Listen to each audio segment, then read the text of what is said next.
What is Robert Durst doing now? His life is forever changed. Lifetime's The Lost Wife of Robert Durst is a fictionalized take on a very real story that revisits the first marriage of real estate scion and suspected murderer Robert Durst. When it premieres on November 4, it will detail what may have happened to Kathie McCormack Durst, who disappeared in 1982. Though Robert Durst had been in and out of the media for decades, HBO's The Jinx brought him back into the public eye. But what is Robert Durst doing now? His life has been forever changed. The ending of The Jinx was one of the most shocking endings to a true crime series ever. Most shows or podcasts like it provide new insights into older crimes but are not able to come to any concrete conclusions because so much time has passed or the evidence just isn't strong enough. But in The Jinx, it was different. Durst took a break during filming to go to the bathroom but had no idea his microphone was still on and he was still being recorded, allowing the production crew to catch him muttering that he had killed them all. Durst was a suspect in the disappearance of his first wife, as well as in the murders of Susan Berman and Morris Black, though he was never convicted. Since the show ended, his life has undoubtedly changed, and not for the better. In 2015,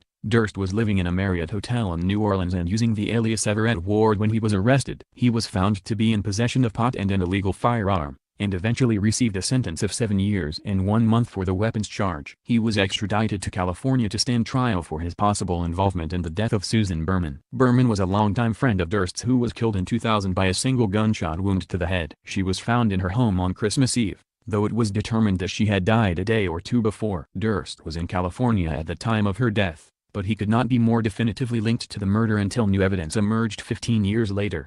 After Durst's arrest, the LAPD said in a statement, as reported by the L.A. Times, as a result of investigative leads and additional evidence that has come to light in the past year, investigators have identified Robert Durst as the person responsible for Miss Berman's death. It has been alleged that he may have killed her because she knew too much information about the disappearance of his first wife. Durst has since pled not guilty, but is still awaiting trial. It will not be the first time Durst stands trial for murder. After the remains of his roommate Morris Black were found floating in the Galveston Bay in 2001, Durst was arrested for Black's murder. However, Durst's lawyer Richard DeGuerin argued that it was a case of self-defense, telling the jury, Morris Black died as a result of a life-and-death violent struggle over a gun that Morris Black had threatened Bob Durst with. As they struggled, the gun went off and shot Morris Black in the face. In his shock over what happened, Durst dismembered Black and disposed of his body. A normal shock reaction. Durst was found not guilty of Black's murder, but convicted of dismembering him. Durst's health is also in decline. After being diagnosed with esophageal cancer in 2007, he told a prosecutor that he had 5 years to live. He has obviously survived much longer than that,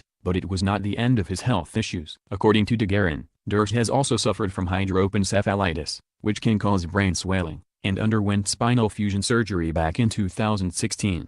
The trial and its results are still forthcoming, so until then all anyone can do is wait.